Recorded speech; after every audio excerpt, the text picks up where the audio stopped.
अहिंसा परमो धर्म की। आचार्य गुरुवर श्री ज्ञान सागर मुनि महाराज की।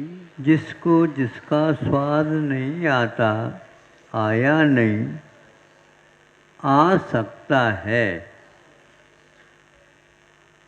इस हेतु मामथ ने अपने प्रिय हाथी को,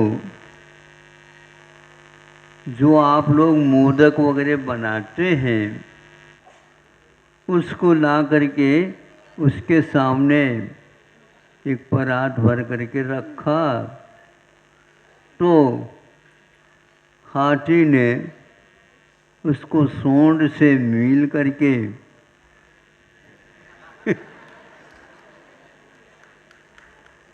आपको क्या समझ में आया? ये हाथ हो गया हमारे उनका सूंड, और इसको हाथ में ले लिया, उसको चूर करके, चूरमा जिसको बोलते, यूं कर दिया। मतलब अपने सिर पर उसको धूल की भांति ले लिया। ऐसे पूर्ण करके उस परात को खाली कर दिया। मामथ देखता है, माथा ठोक लेता है।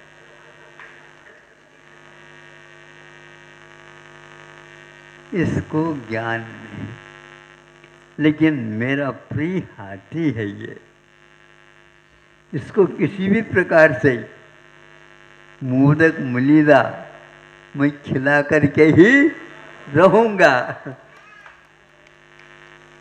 क्योंकि जो अपने काम में आता है, वो यदि अज्ञान भी करता है तो उस अज्ञान को दूर भी किया जा सकता है। तो दूसरे दिन उन्होंने ऐसा कर दिया, घास के जो पेंडी, क्या बोलते हैं उसको आप? हाँ, पेंडी, पेंडी दक्षिणात्मता पेंडी, उसमें उसको भर दिया और उसको वह देखने में नहीं आया। और उस पेंडी को उसके सूंड के ऊपर पानी अपने मुख पर ले लिया। तो उसने बहुत अच्छा समझ करके उसको पूर्ण खा लिया, एक टुकड़ा भी नीचे नहीं लगा।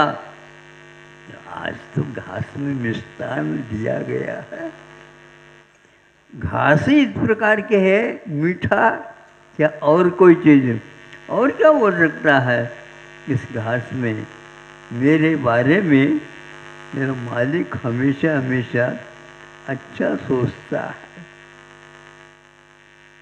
अब इसको मालूम पड़ा, कभी भी रहस्य नहीं खोलना चाहिए,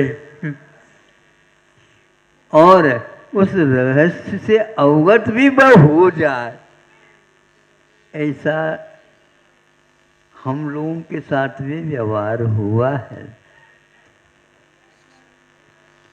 आप लोगों को कथा, कहानी, उदाहरण इत्यादि देता हूँ, तो आप लोग एकाग्रता के साथ ताली बजा बजा करके उसको देख लेते।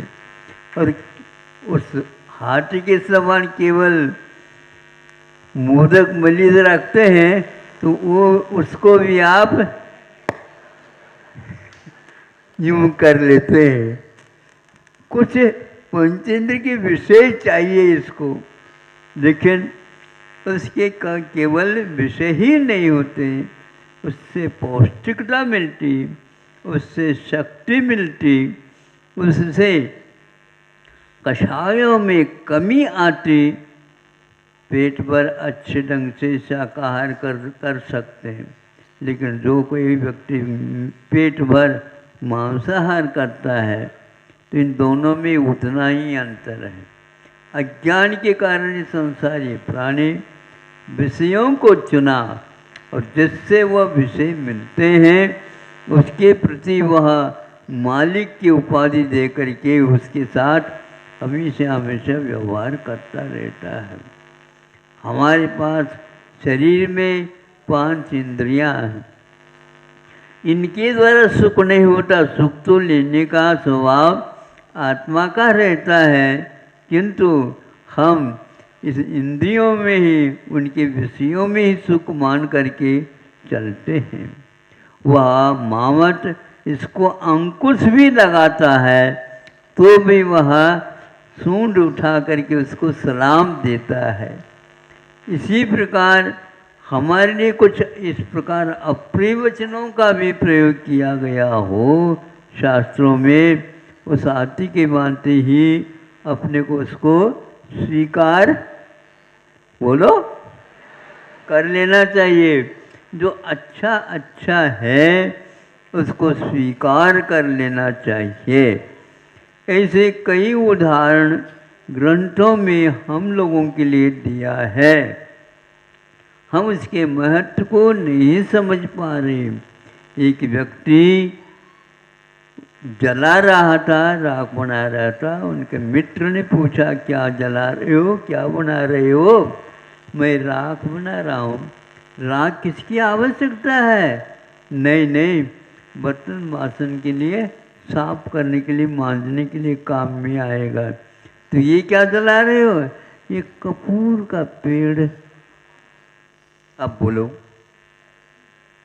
कपूर का पेड़ तो बहुत महत्वपूर्ण वस्तु है, उसके द्वारा तो हजारों रुपए मिल सकते हैं। हो गया, हमारे लिए तो बर्तन साफ करना था, कर लिया।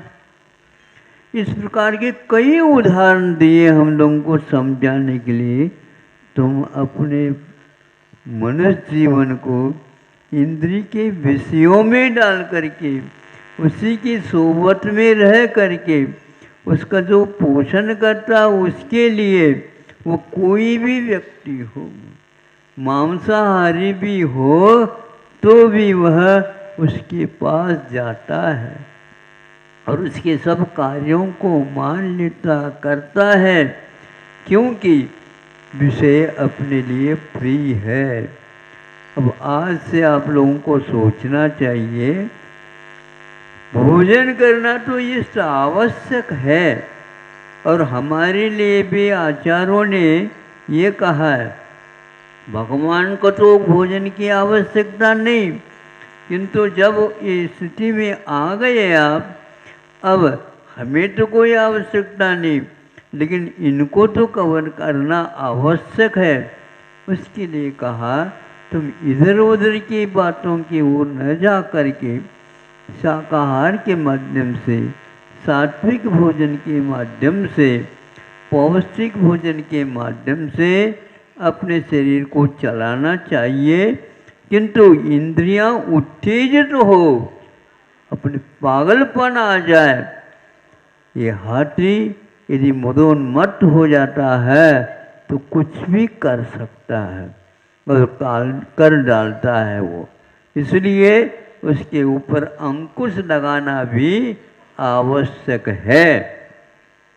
इस प्रकार उस हाथी को भी वह अपने वश में रखता है, उसको मावट बोलते हैं। तो उसके कारण वह अपने जीवन को भी यापित कर रहा है। उसके जीवन का यापन हर एक व्यक्ति नहीं कर सकता, वह मावट ही कर सकता है। इसके लिए एक एक दिन में बहुत कुछ खाने के लिए चाहिए, लेकिन उसको आज तक हमने सुना उस हाथी को किसी ने भी मांसाहार का भक्षण नहीं कराया है। किंतु आप लोग इसका कभी भी विचार तक नहीं करते। इसी प्रकार घोड़े को आज तक मांसाहार नहीं खिलाया, इसके बारे में भी आप लोगों ने सोचा नहीं। पावर आपकी नहीं ज़्यादा होती, मनुष्य के पास पावर नहीं है। अरे घोड़े को तो देख लो, हॉर्स पावर।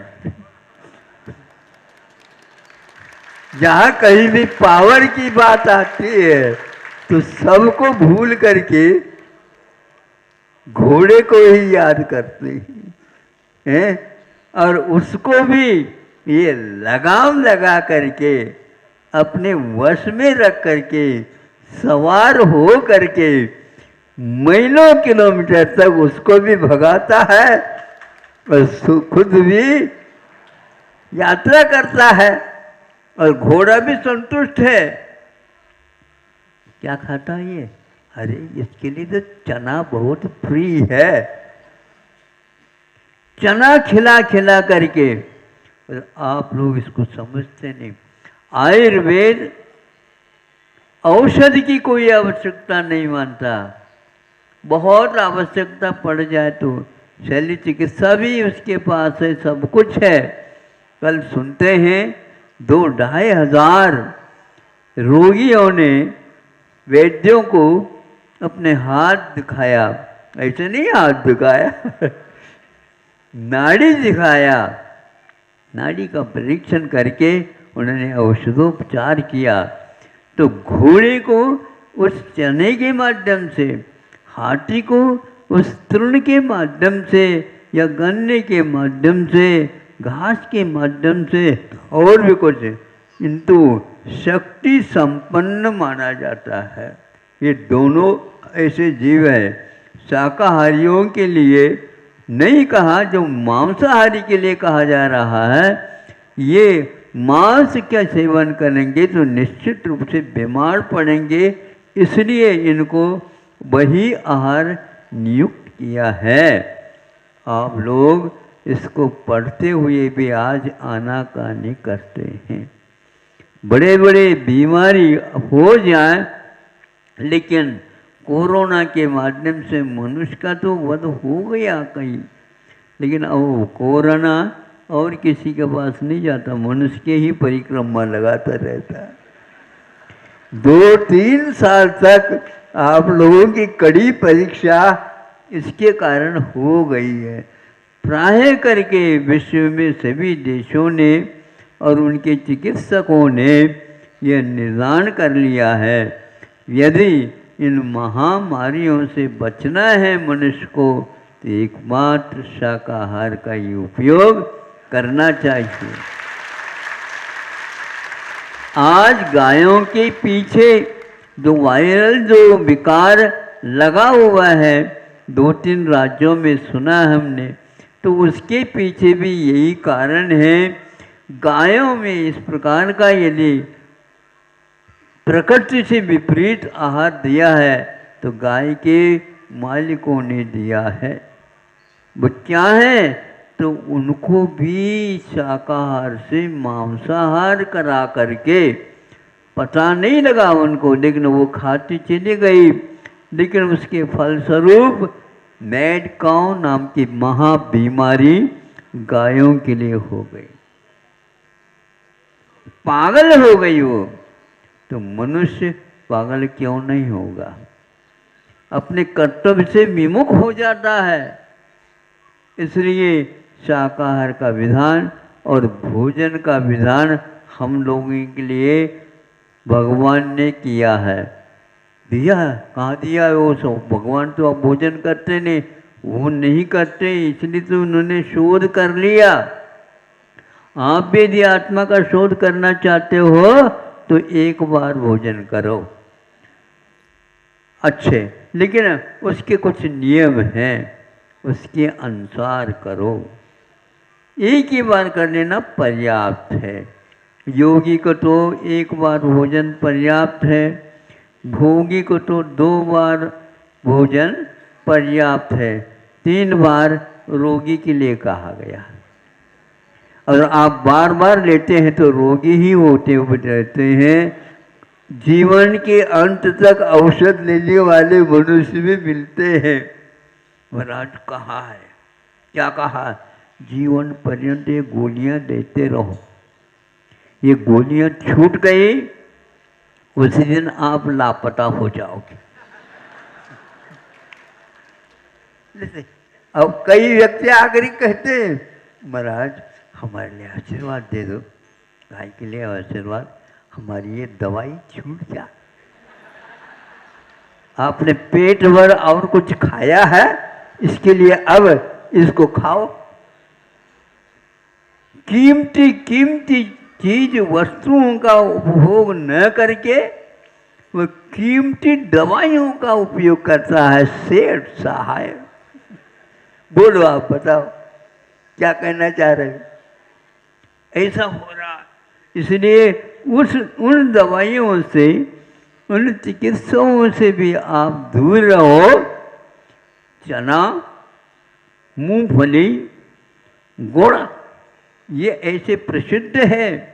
और सतुआ होता है, सतुआ का अर्थ तो सट्टा है उसके पास, सत्तू। हाँ, तो उसमें क्या है? और कुछ नहीं है, चना और गुड़। आटा बना करके, प्रासुक बना करके पहले के लोग 20-20 किलो 30 किलोमीटर पहुंच जाते थे। किलोमीटर कुछ नहीं होता। बीच में मान लो प्यास लग गई, कुएं के पास बैठ गए और लोटे से पानी छान करके ले लिया और वह सतुआ खा लिया, हो गया, भोजन हो गया। और इस प्रकार वो काम करते थे। और आप भी जो काम करते हैं, क्या कहाँ से आए हो? बनारस से आए। अच्छा, कैसे आए हो? पैदल आए? बोलो। कोई भी पैदल नहीं आता, ऑन फुट कोई नहीं है, सभी बाईपास बाईपास बाईपास। अब क्या करेंगे बताओ? इसीलिए सभी वैज्ञानिकों ने तय कर लिया कि नहीं, भारतीय चिकित्सा पद्धति दवाएं कम किंतु भोजन को ही औषध बना करके चलता है। इसलिए आचार्यों ने कहा कि इसके लिए पथ्य महत्वपूर्ण माना जाता है। यदि पथ्य का पालन नहीं करते हैं तो वेद जी महाराज दवाई की कोई आवश्यकता नहीं है, क्योंकि अपथ्य कर रहे हो। यदि पथ्य का पालन करते हो तो भी वेद जी महाराज की कोई आवश्यकता नहीं है, क्योंकि रोग तो होगा ही नहीं। आप निरोग बनना चाहते हो? भगवान को देखो, उनके पास रोग परिचय नहीं है और आप सब रोगी ही वो करके आ जाते हैं। आजकल निरोगी व्यक्ति का दर्शन करना बहुत दुर्लभ है। या तो भगवान या तो ये रोगी है सब, है ना। और फिर भी आप इस रहस्य को नहीं समझ रहे हैं। मावत ने अच्छा किया है, और मावत ने अच्छा इसलिए किया है कि हाथी को भी उसने कीलित करके और अच्छी चीज़ों का सेवन कराया, जिसको देख करके उसको भी खुशी होती है कि हमारे मालिक मेरे प्रति बहुत ही दयालु है और मेरा अच्छा चाहता है, मेरा विकास चाहता है और मेरा रोग मेरे पास नहीं आए ये भी देख लेता है। इसलिए हमारे आचार्यों ने, हमारे भगवान ने हम लोगों के लिए ऐसा उपदेश दिया है जो हित मित मिष्ट वचनों में यह हमारे लिए पथ्य बता करके उसको दूर करने का प्रयास किया है। अहिंसा परमो धर्म।